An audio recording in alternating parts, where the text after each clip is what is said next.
Ladies and gentlemen, welcome to our press conference. I'm Ryan Ponce Paco. I'll be moderating today. Before we begin, let us hear first the greetings of our distinguished guests. For today, we have House Committee on Overseas Workers Affairs Chairperson and Tingog Party List Representative Jude A. Asidre, and House Committee on Women and Gender Equality Chairperson and Bataan 1st District Representative Geraldine B. Roman. Geraldine, you may proceed. Magandang umaga po sa ating lahat. We look forward to hearing your questions at syempre nagpapasalamat kami sa inyong pagdalo sa press con na to. Kong Jude? Magandang umaga sa lahat. Sa dami ng nangyayari nitong mga nakaraang araw. Maraming salamat sa pagkakataong mabigyan linaw at mailad at bahagi sa inyo ang pananaw at opinion po ng inyong mga kinatawan sa Kongreso. Sana po'y maging makatulong itong ilang oras ang ating pagpapalitan ng mga tanong at sagot. Thank you. For today's first question, let us call Bibian Gulia from ABS-CBN. Good morning po. May I get your comment on the certification from the Philippine Statistics Authority saying wala pong record yung Mary Grace Piatos sa kanila, no birth, marriage, or death record? In effect, that certification means that Mary Grace Piatos does not exist, and that has serious implications, you know. When you submit documents to the COA na merong tao na nagngangalang Mary Grace Piatos na nagjo-justify ng certain gastos pero mapatunayan mong wala, parang merong element of fraud doon. So I guess that has to be taken into consideration by the Quadcom as well, no? This new development. Maganda po na nanggaling na mismo sa PSA ang pagtitibay na wala hong taong nangangalang Mary Grace Piatos. At siguro tama lang po katulad ng sinabi natin kasama si Congresswoman Geraldine Roman, no, na tignan ng Committee on Good Government and Accountability kung anong implikasyon nito. Sabi nga natin, pag may nakita tayong mali sa isa, hindi malayong ganun din yung iba. May Latin dictum yun eh. Falsus in unum, falsus in omnia. So from a legal standpoint, we find probably kung sa kuan pa, may basis po tayo na tanungin at suriin pa kung yung ibang mga resibo, yung ibang acknowledgement receipts, pareho din, kasing spurious din ng acknowledgement receipt na pinirmahan ni Mary Grace Piatos. And then yesterday po, merong inihain yung unang impeachment complaint against Vice President Sara Duterte. Among the grounds cited, culpable violation of the Constitution, betrayal of public trust, alleged bribery, etc. Your comment po, and sa tingin niyo po ba may sapat na panahon pa ang mababang kapulungan para dito sa impeachment process? Well, from a personal point of view, yesterday I was clear during an interview na hindi ako I'm not inclined, no, to push for an impeachment process, no, kasi ito rin ang pananawagan sa amin ng Pangulo. I guess yung pananawagan ng Pangulo, hindi naman nangingialam siya sa aming mandato dito sa Kongreso, kundi pagpapaalala lamang na merong mga mahalagang issues na dapat naming harapin at talakayan dito sa Kongreso. Another point of view, from a purely constitutional point of view, bahagi po itong ng aming mandato sa Kongreso. Kung meron nag-file ng impeachment complaint, we have no choice but to process this complaint. It has to go through the entire process, no? From the filing to the referral to the Justice Committee, to the deliberations, the voting, and then if approved, referral to the Senate. Do we have material time to process this complaint? Looking back at the, natatandaan nyo yung Corona case, si Justice Corona, that took approximately around 4 months and a half. So the question is, ano ba? Ano bang break natin? December 21. Mababato na kaya yan sa Justice Committee? Tapos if we start by January, tapos magbe-break kami ng bandang Pebrero, magre-resume kami dahil election year, bandang Mayo na, okay lang pa. But walang choice, kundi gawin ng trabaho ng Kongreso. So nasa Justice Committee na sa aming kapulungan, and let's see what's going to happen. It's hard to say. Ako masasabi ko lang, no, siguro sa nitong paghahain ng impeachment complaint ng mga civil society groups sa isa lamang pagpapatunay na ang taong bayan mismo ay naghahanap ng accountability sa kanyang mga sa kanilang mga halal na pinuno, lalong-lalo na sa kasong to sa Vice Presidente. Ito na siguro naman, ito'y pagpapakita lang ng mga issue na nailahad ho sa mga iba't ibang pagdinig dito sa Kongreso, lalong-lalo na sa Blue Ribbon ng House, no. Ang sa atin lang ho bilang mga kinatawang ng tao, meron ho tayong mandato. We have the constitutional duty and we're bound by that mandate to act on all impeachment campaign, all impeachment complaint filed with the House, no. Siguro kung ano yung timetable, yun po ay bubusisiin ng liderato ng House. Kasi syempre hindi lang ho sa filing at hindi lang ho sa proceeding sa mababang kapulungan, kailangan din natin tignan ang willingness din ng mas mataas na ng mataas na kapulungan ng Senado kung may oras din sila for the trial. This is not to give excuses. Definitely we are all for accountability. But then again, katulad ng sinabi ng ating Pangulo, ang mahalaga din dito ay hindi tayo ma-distract sa iba pang mahalagang gawain ng inyong Kongreso. Nandyan pa ho ang pag-ratify ng ating budget, nandyan pa po ang mga naiiwang mga batas ng ating ng legislative agenda ng administrasyong ito. Meron pa yatang 3 o 2 na naiiwan, although ito po ay mga pahabol na ho kasi ang kabuuan ho ng legislative agenda ay naipasa na ho ng House of Representatives. That being the case, this will be a careful balancing act on the part of the leadership and the part of the House. Of course, the leadership has yet to give their definite guidance on the matter. But nonetheless, I think most of us members of Congress are one in saying that we are ready to undertake our constitutionally bound duty to tackle the impeachment complaint. Huli na lang. Will this be a priority of the lower house? At if you would know lang nasa ang stage na po ito. Yesterday it was filed. Verified na po ba? Saang stage na po ito?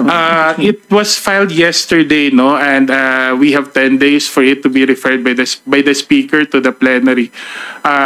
Hindi naman siguro sa whether priority hindi kasi nakita niyo naman ho sa mga na mga pagdinig ng Kongreso, lalong ng House of Representatives, lalo na sa good government at sa Quadcom, naging prioridad naman talaga natin ang paghahanap ng accountability sa Office of the Vice President.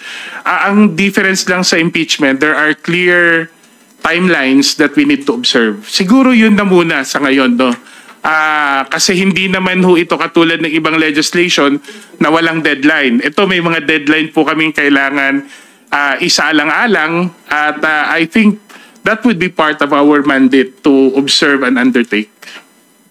That said, rest assured na kung anumang processing, no, deliberations, they will be transparent and they will follow to the small letter, no, lahat ng dapat what we have to take in mind. For example, the questions of whether it is correct in form and in substance.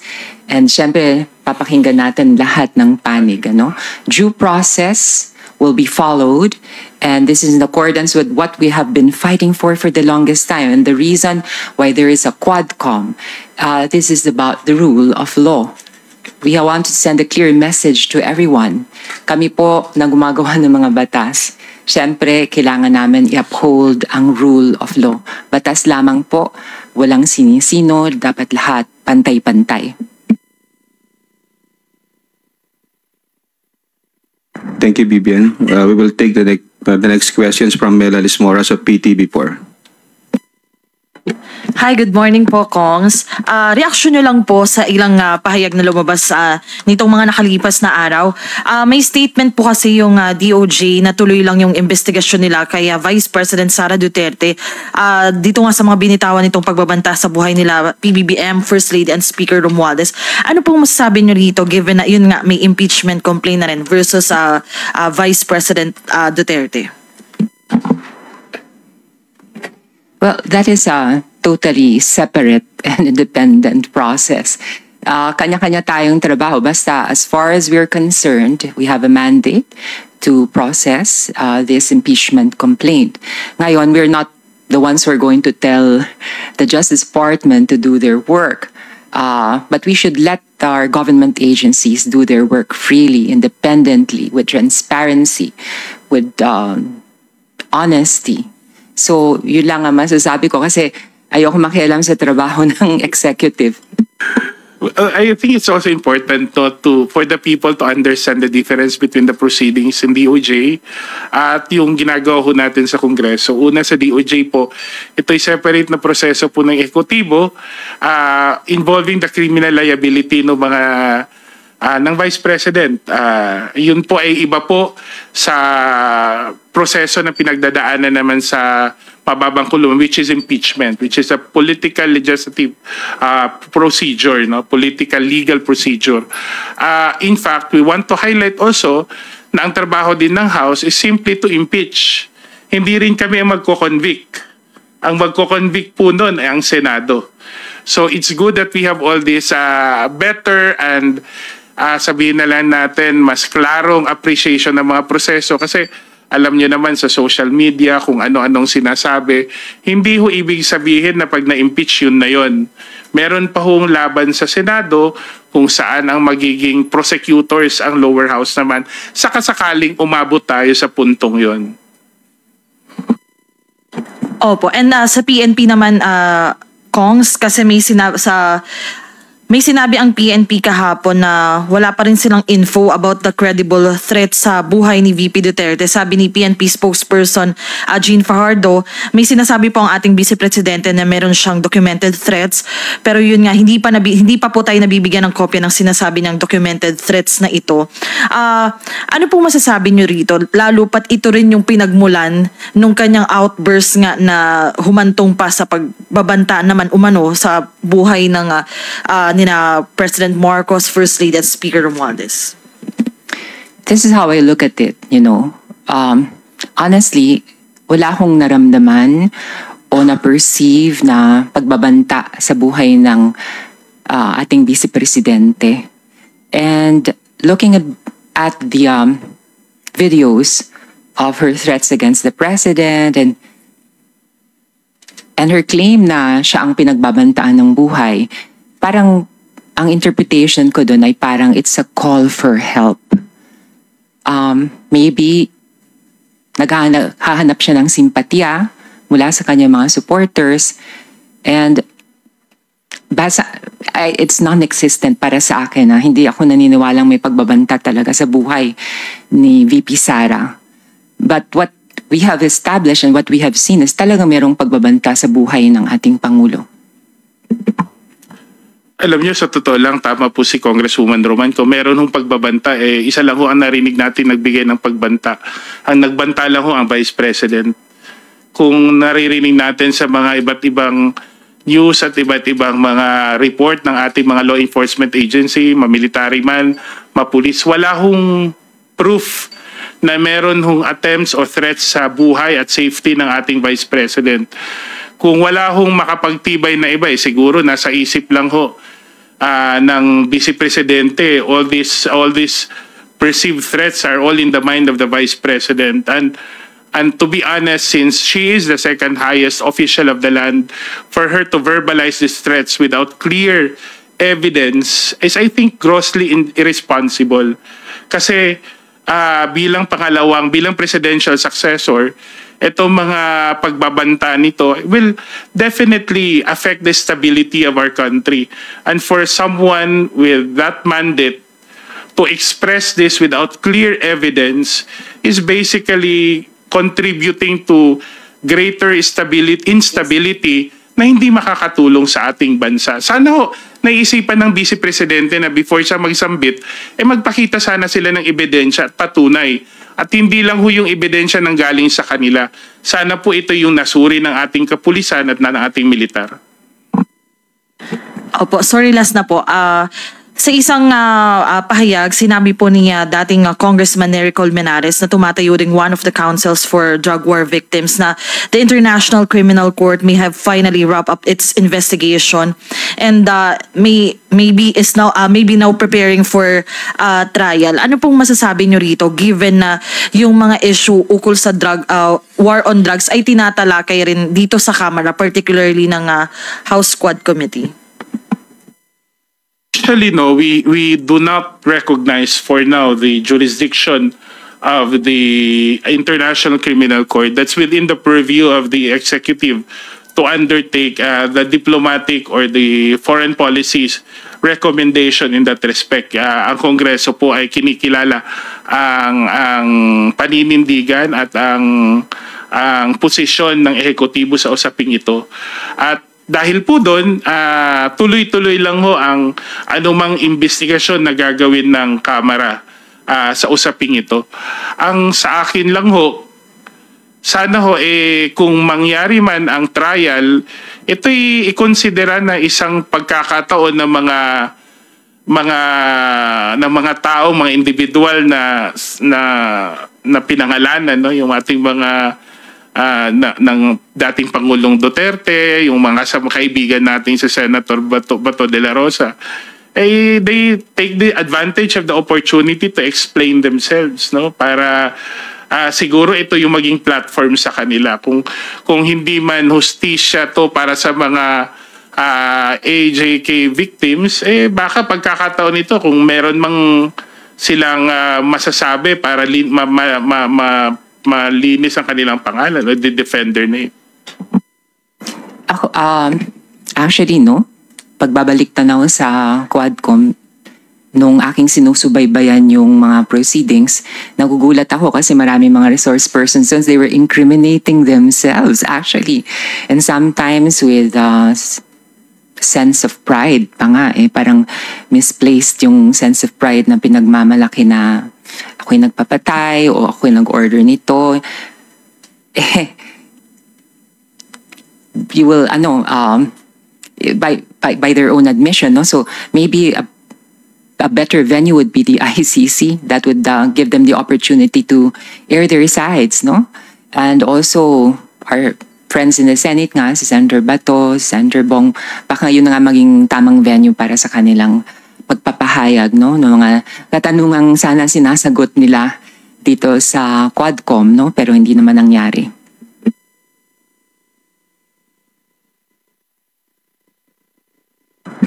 Thank you. Kat Porbes from Radyo Pilipinas. Please proceed with your questions. Ay, good morning po. Sorry, nasa likod lang po ako, ma'am, sir. Hingan ko na lang din po kayo ng reaction regarding po sa isang statement ni Vice President Sara Duterte na sinasabi niya na ang impeachment laban sa kanya ay pagwawaldas ng pera at ginagamit lang ito para pagtakpan yung maraming pangako ng administrasyon na napako. Ano po ang inyong komento tungkol dito?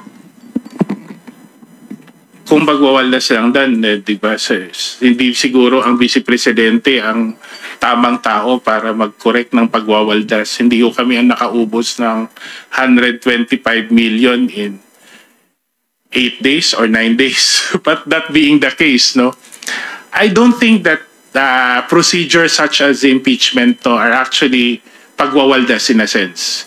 Ito po'y mekanismo na nasa saligang batas. Kasama po ito sa pagiging isang matatag na demokrasya. Ang checks and balances na nakasaad sa ating konstitusyon ay nandyan po for a reason. And exactly for reasons like this, kung saan naghahanap tayo ng accountability mula sa pinakamatataas na halal na pinuno ng ating bansa. I think every resource that we invest or we spend for this purpose is worth spending. Kasi ho, kung wala ho ang paghahanap ng accountability at wala ho ang ating wala po ang ating efforts para maitama ang maling ginagawa ng ating matataas ng na pinuno ng bansa. Anong klaseng demokrasya rin naman tayo?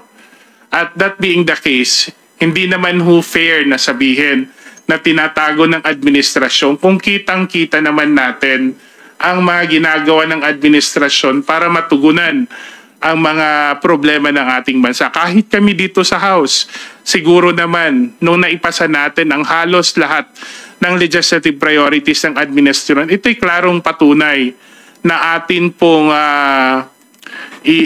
pong sinusuportahan at tinutulungan ang ating Pangulong mabigyan ng solusyon ang mga problema ng ating bayan. Siguro ang taong gustong magbulag-bulagan, talagang walang makikitang tama. At ang taong gusto lang manira, walang makikitang tama sa anumang gagawin ng Kongreso. I have yet to hear the explanation of the Office of the Vice President regarding the confidential funds. What could possibly constitute yung sinasabing pagwawaldas. No? So, nangyari na po itong impeachment processes even in the past. Kay Justice Corona, I remember kay President Erap, no? Tapos si Justice Davide, maraming pangyayari. Are we to say na pagwawaldas din yun ng pera ng taong bayan? So just let us do our work and we will see. No, that let the truth prevail. Yun lang po. Thank you po. Isang question lang din po regarding naman po sa programa po ng ating pamahalaan. One of your colleagues po, si Congressman Jervil Luistro, filed a bill para gawin na pong isang batas yung AKAP program. Sa paraan po ito, magiging regular na po siyang programa at regular na rin po yung pagpopondo. Ano po ang inyong take on this po? I-push na yan. Support ko yan 100%. Nakita naman kahit sa aming distrito ang tulong na naibibigay sa mga pamilyang on the verge of poverty. Kasi sa ating mga existing programs like yung 4Ps, ang kino-cover niyan yung sinasabing poorest of the poor. Pero sino ang umaagapay at tumutulong na sa mga pamilyang halos, hindi naman sasabihin poorest of the poor, but nearly there. And we want to prevent them from sliding down. Kahit na pang-alleviate lang panandalian. And sometimes that money is even used as puhunan sa mga maliliit na negosyo. So, the institutionalization of AKAP, I think, is a welcome development. And I want to commend our colleague, Congresswoman Jinky Luistro, for this initiative. Madalas kong sinasabi na sa lahat po ng social amelioration program, isa po sa pinaka-epektibo at pinakamalaki ang return of investment ng ating gobyerno, itong AKAP. Bakit po? Kontra ma-file lang at mapapagtulong. Ito ay tulong, pantawid, But gusto ko rin i-assure ang ating mga kababayan. Vice Presidente, naririnig natin to sa lahat ng mga supporters niya sa social media. Parang iisang script lang ho sila ang ginagamit ang lingkod bayan. At hindi ho pang gagaslight ang sabihing ginagawa mo ba ng tama ang inyong trabaho. Siguro pang gagaslight ang sasabihin na noong 2022 ako sapat ang presidente. Dapat siguro pang gagaslight ang sasabihin inaapi siya habang ang ginagawa lang naman ng Kongreso ay hingan siya ng accountability. At trabaho naman namin bilang mga lingkod bayan na i-explain ang paano namin ginagamit ang resources ng gobyerno. I'm sure no, yung narrative na gusto nila yun ang paulit-ulit kasi hindi lang ho natin to naririnig sa Vice Presidente, naririnig natin to sa lahat ng mga supporters niya sa social media. Parang iisang script lang ho sila. At sana ho apila namin sa taong bayan, wag ho tayo magpapaloko sa ganitong mga salita. Hindi tayo, tignan ho natin yung ebidensya, pakinggan ho natin yung ginagawa sa mga pagdinig. At together siguro, let's all demand accountability from our elected officials. All these claims na keso inaapi, keso ginagaslight, o kahit merong pagbabanta sa kanyang buhay. para sa akin, are all distracting from the real issues here. Trabaho lang po. Merong Quadcom na nag-present ng mga valid questions in the most intelligent and polite way. And I've seen that. Vis-a-vis the ways the investigative committees were carried out, no, in the past administration. So, bakit hindi na lang sagutin yung mga tanong, no, para matapos na, para mabilis ng trabaho? Kung wala ka naman tinatago, edi sagutin mo yung mga tanong. Kaya nga ako tuwan-tuwa Kong Jude pag nakita ko si VP Sara na nag-a-attend, tapos kalmado siya, nagsasalita. That's the kind of Vice President that I want to see. Confident, serenely confident. And I think that's what people would expect from any public official. Sana every time. Kaso nga, pag meron ganyang mga claims, para sa akin, wag na natin pansin yung mga ganong claims. It's just mere distractions. Focus lang tayo dun sa trabaho.